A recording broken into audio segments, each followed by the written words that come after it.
आदाब, KP news के bulletin में आपका स्वागत है। मैं हिना शेख आपके साथ। आइए सबसे पहले देखते हैं मुख्य समाचार। बाढ़ सहायता राशि मांगने प्राइवेट लग्जरी जेट से दिल्ली गए कर्नाटक के मुख्यमंत्री सिद्धरामैया। बीजेपी ने घेरा। बीजेपी जेडीएस जनवरी के अंत तक सीट बंटवारे पर बातचीत कर लेंगे पूरी। एचडी कुमारस्वामी ने कही यह बात। तेलंगाना में कोरोना का मामला आया सामने। हैदराबाद में स्थित नीलोफर अस्पताल में 14 महीने का बच्चा कोरोना से संक्रमित। भारत के संविधान को नहीं मानते हैं तो चढ़िए फांसी पर, संसद में बोले गृह मंत्री अमित शाह। अल्पसंख्यक भारत में खुशहाल लोकतंत्र पर सवाल उठाने वाले हकीकत से बेखबर। प्रधानमंत्री नरेंद्र मोदी ने कही यह बात। गणतंत्र दिवस समारोह में चीफ गेस्ट हो सकते हैं फ्रांसीसी राष्ट्रपति मैक्रोन। भारत ने भेजा न्योता।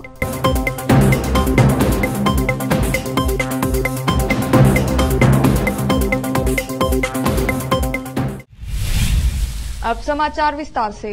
कांग्रेस ने ऑनलाइन चंदा जुटाने के लिए अभियान शुरू किया है। वहीं इस बीच कर्नाटक के सीएम सिद्धरामैया की तस्वीरें सोशल मीडिया पर सामने आई हैं, जिसमें वो एक प्राइवेट लग्जरी जेट में बैठे नजर आ रहे हैं। सीएम के साथ कर्नाटक के मंत्री जमीर अहमद खान भी हैं। इससे लेकर भाजपा ने सीएम और कांग्रेस को निशाने पर ले लिया है। भाजपा ने तंज कसते हुए कहा कि एक तरफ कांग्रेस चंदा मांग रही है, वहीं दूसरी तरफ सीएम सिद्धरामैया प्राइवेट जेट में घूमते दिख रहे हैं। भाजपा के अमित मालवीय ने सोशल मीडिया पर एक वीडियो शेयर किया है। यह वीडियो कर्नाटक सरकार के मंत्री जमीर अहमद खान ने पोस्ट किया है।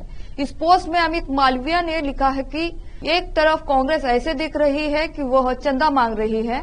इस पोस्ट में अमित मालवीय ने लिखा है कि वह चंदा मांग रही है और उनके पास विपक्षी गठबंधन के नेताओं को समोसे खिलाने का भी पैसा नहीं है। वहीं दूसरी तरफ कर्नाटक सरकार के मंत्री जमीर अहमद खान सीएम सिद्धरामैया के साथ प्राइवेट लग्जरी जेट की अपनी तस्वीरें दिखा रहे हैं। इन्हें देखकर लग रहा है कि इन्होंने बाढ़ पीड़ितों के लिए सहायता राशि मांगने के लिए दिल्ली जाते समय यात्रा के दौरान अच्छा समय बिताया।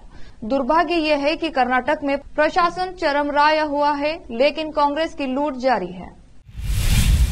जेडीएस अध्यक्ष और पूर्व मुख्यमंत्री एचडी कुमारस्वामी ने गुरुवार को कहा कि उनकी पार्टी और भाजपा 2024 के लोकसभा चुनाव के लिए सीट बंटवारे पर बातचीत जनवरी के अंत तक पूरी कर लेंगे।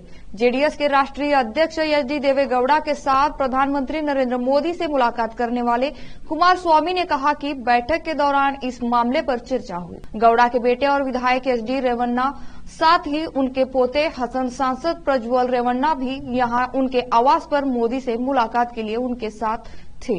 कुमारस्वामी की शाह और नड्डा के साथ बैठक के बाद सितंबर में जेडीएस भाजपा के नेतृत्व वाले एनडीए में शामिल हो गई। दोनों पार्टियों के बीच सीटों का बंटवारा जनवरी के अंत तक आराम से पूरा हो जाएगा। इसमें कोई बाधा नहीं होगी, कुमारस्वामी ने बताया। स्वास्थ्य विभाग ने बुधवार को पिछले एक सप्ताह के दौरान राज्य में कोविड संक्रमित 2 मरीजों की मौत की पुष्टि की। हालांकि दोनों मृतकों को पहले से कई बीमारियां थी। दोनों कोविड टीका लगवा चुके थे। दोनों मामलों में अब तक पुष्टि नहीं हो सकी है कि मृतक महाराष्ट्र व केरल में सामने आए कोरोना वायरस के नए सब वेरिएंट JN1 से संक्रमित थे या नहीं। नए सब वेरिएंट से घबराने की कोई बात नहीं है, लेकिन सतर्क रहने की जरूरत है। स्वास्थ्य एवं परिवार कल्याण मंत्री दिनेश गुंडूराव ने कहा कि 76 वर्षीय मृतक बेंगलुरु शहर के चामराजपेट के निवासी थे। उन्होंने 12 सितंबर को शहर के एक निजी अस्पताल में भर्ती कराया गया था। 17 दिसंबर को उनकी मौत हो गई। उन्हें उच्च रक्तचाप, फेफड़ों की बीमारी, ब्रोंकियल अस्थमा व तपेदिक था। हृदय गति रुक गई और वे कार्डियोजेनिक सदमे में चले गए। उन्हें निमोनिया भी था और वे कोविड पॉजिटिव थे। तेलंगाना के हैदराबाद में स्थित नीलोफर अस्पताल में कोरोना का पहला मामला सामने आया है। नामपल्ली के आदापुरा का एक 14 महीने का बच्चा पिछले 4-5 दिनों से गंभीर बुखार और सांस लेने में समस्या से पीड़ित था। उसे वेंटिलेटर पर नीलोफर अस्पताल में स्थानांतरित कर दिया गया, जहां उसका इलाज चल रहा है। संदेह होने पर डॉक्टर ने बच्चे का कोविड टेस्ट किया तो रिपोर्ट पॉजिटिव आई। बच्चे का इलाज नीलोफर अस्पताल के आइसोलेशन वार्ड में किया जा रहा है, जहां उसकी सेहत में सुधार है, जिसके बाद वेंटिलेटर हटा दिया गया और बच्चे को उस वक्त ऑक्सीजन पर रखा गया था। यह बात अस्पताल के डॉक्टर प्रोफेसर श्रीनिवासकल्याणी ने बताई। तेलंगाना के हनमकोंडा जिले में शुक्रवार तड़के एक लॉरी के कार से टकराने जाने से कार सवार 4 लोगों की मौत हो गई।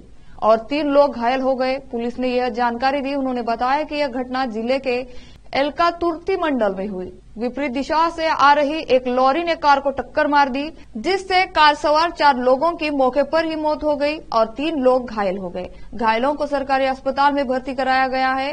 उन्होंने बताया कि मृतकों की उम्र 16 से 72 वर्ष के बीच थी। ये लोग 2 परिवार के सदस्य थे और ईटूर नगरम के रहने वाले थे। मामले की जांच जारी है। अब लेते हैं छोटा सा ब्रेक। हिंदुस्तान के हर कोने में हम हैं मौजूद।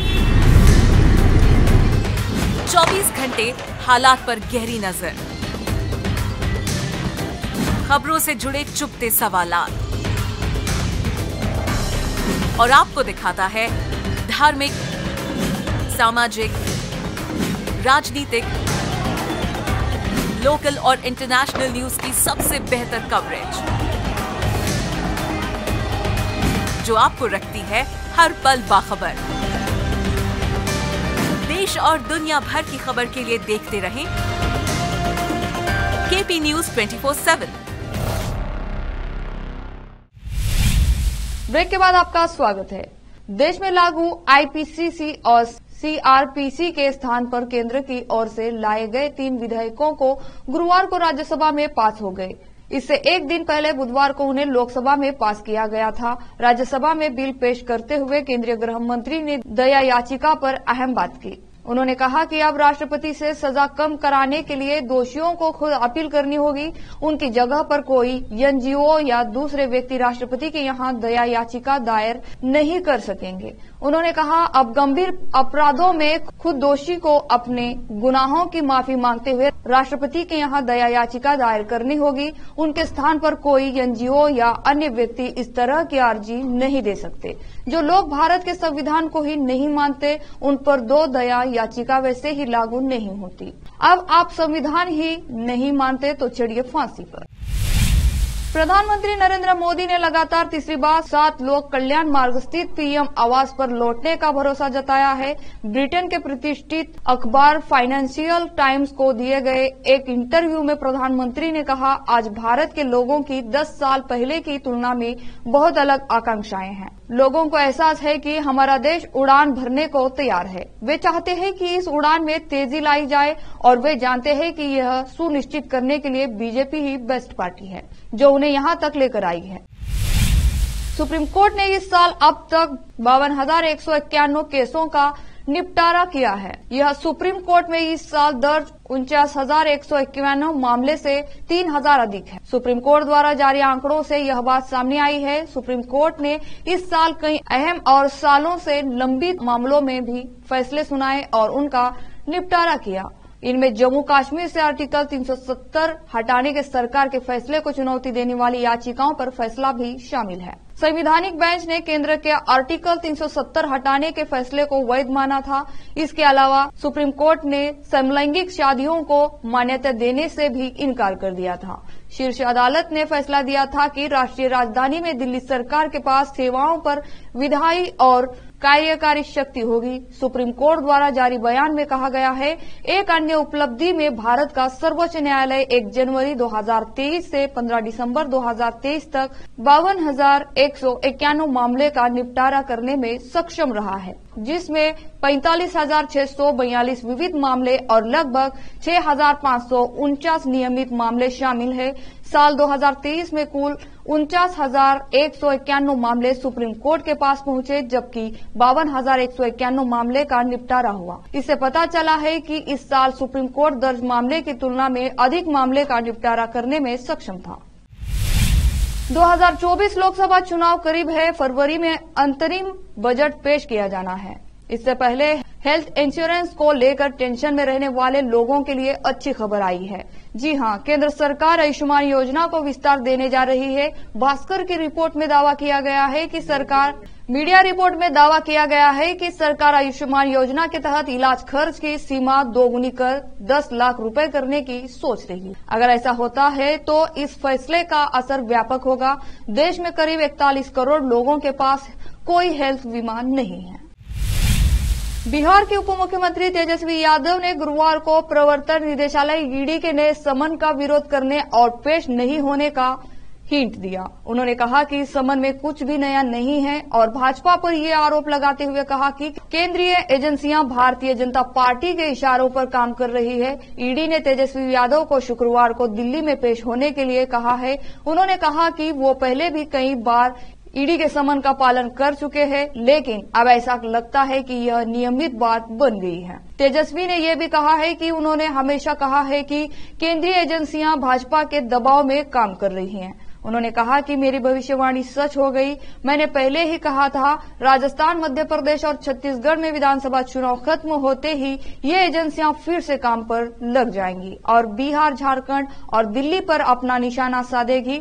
आपको बता दें कि राजद प्रमुख लालू प्रसाद भी जमीन के बदले नौकरी घोटाले में जांच एजेंसियों की दायरे में हैं। प्रवर्तन निदेशालय ने उन्हें 27 दिसंबर को पेश होने के लिए समन दिया है।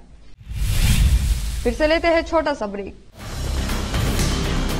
हिंदुस्तान के हर कोने में हम हैं मौजूद। 24 घंटे हालात पर गहरी नजर,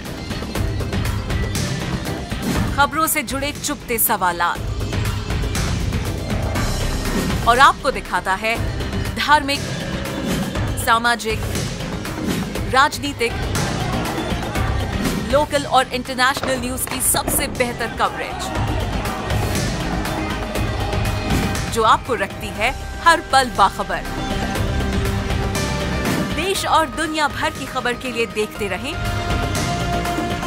केपी न्यूज 24/7। ब्रेक के बाद आपका स्वागत है। सोशल मीडिया पर जम्मू कश्मीर का एक वीडियो वायरल हो रहा है। इस वीडियो में दिख रहा है कि एक कश्मीरी शख्स पीएम मोदी की स्टैच्यू को किस कर रहा है। यह शख्स पीएम मोदी की स्टैच्यू को साफ करता हुआ भी नजर आ रहा है। बताया जा रहा है कि यह वीडियो फिरन दिवस हर साल 21 दिसंबर को कश्मीर के परंपरा और संस्कृति के संरक्षण के लिए मनाया जाता है। फ्रांस के राष्ट्रपति एमेनुएल मैक्रोन 26 जनवरी के कार्यक्रम में शामिल होने भारत आ सकते हैं। सूत्रों के मुताबिक गणतंत्र दिवस समारोह में शामिल होने के लिए उन्हें आमंत्रित किया गया है। उससे पहले पीएम मोदी और एमेनुएल मैक्रोन की मुलाकात जुलाई में हुई थी। उस दौरान बेस्टिल डे परेड में शामिल होने के लिए पीएम मोदी फ्रांस गए थे। पीएम मोदी को बेस्टिल दिवस समारोह में सम्मानित अतिथि के तौर पर बुलाया गया था। राष्ट्रपति मैक्रोन के निमंत्रण पर भारत और फ्रांस के बीच रणनीति साझेदारी की 25वीं वर्षगांठ मनाने के लिए पीएम मोदी ने फ्रांस का दौरा किया था।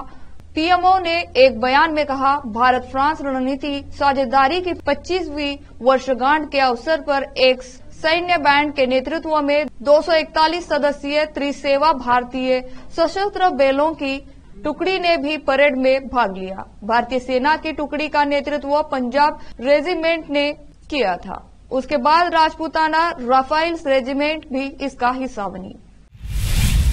देश की सबसे बड़ी एयरलाइन इंडिगो की मूल कंपनी, उसके बाद राजपूताना राइफल्स रेजिमेंट भी इसका हिस्सा बनी। देश की सबसे बड़ी एयरलाइन इंडिगो मूल कंपनी इंटरग्लोब एविएशन ने विमानन नियामक डीजीसीए को जुर्माने के तौर पर 20 लाख रुपए का भुगतान कर दिया है। इंडिगो एयरलाइन ने गुरुवार को यह जानकारी देते हुए कहा कि टेल स्ट्राइक की घटनाओं के चलते के 4 मामलों में यह जुर्माना भरा गया है। बता दें कि प्लेन के टेक ऑफ या लैंडिंग के समय उसका पिछला हिस्सा एयर स्ट्रिप से छूने की घटना को टेल स्ट्राइक कहा जाता है। 2024 से शुरू होने वाले सड़क सुरक्षा सप्ताह से पहले राजमार्गों के पास स्थित ढाबों पर ट्रक ड्राइवरों को मुफ्त चाय उपलब्ध कराई जा रही है, क्योंकि ओडिशा सरकार ने सभी क्षेत्रीय परिवहन अधिकारियों को ट्रक ड्राइवरों को मुफ्त चाय उपलब्ध कराने का निर्देश दिया है। ड्राइवरों के बीच उनिंदापन या थकान के कारण होने वाली दुर्घटनाओं को कम करने के लिए 22 दिसंबर 2023 से 7 जनवरी 2024 तक सुबह 3 बजे से सुबह 6 बजे तक ये कार्य होगा। आखिर में फिर से देखते हैं मुख्य समाचार। बाढ़ सहायता राशि मांगने प्राइवेट लग्जरी जेट से दिल्ली गए कर्नाटक के मुख्यमंत्री सिद्धरामैया। बीजेपी ने घेरा। बीजेपी जेडीएस जनवरी के अंत तक सीट बंटवारे पर बातचीत कर लेंगे पूरी। एचडी कुमारस्वामी ने कही यह बात।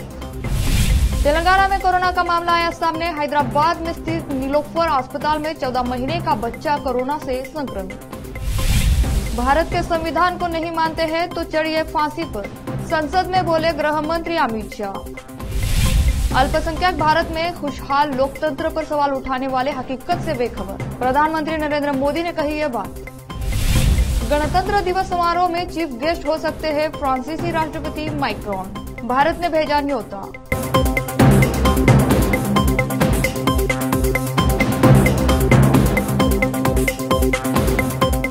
केपी न्यूज के बुलेटिन में आज इतना ही। देश और प्रदेश के समाचारों के लिए जुड़े रहे आपके अपने चैनल केपी न्यूज 24/7 से। धन्यवाद।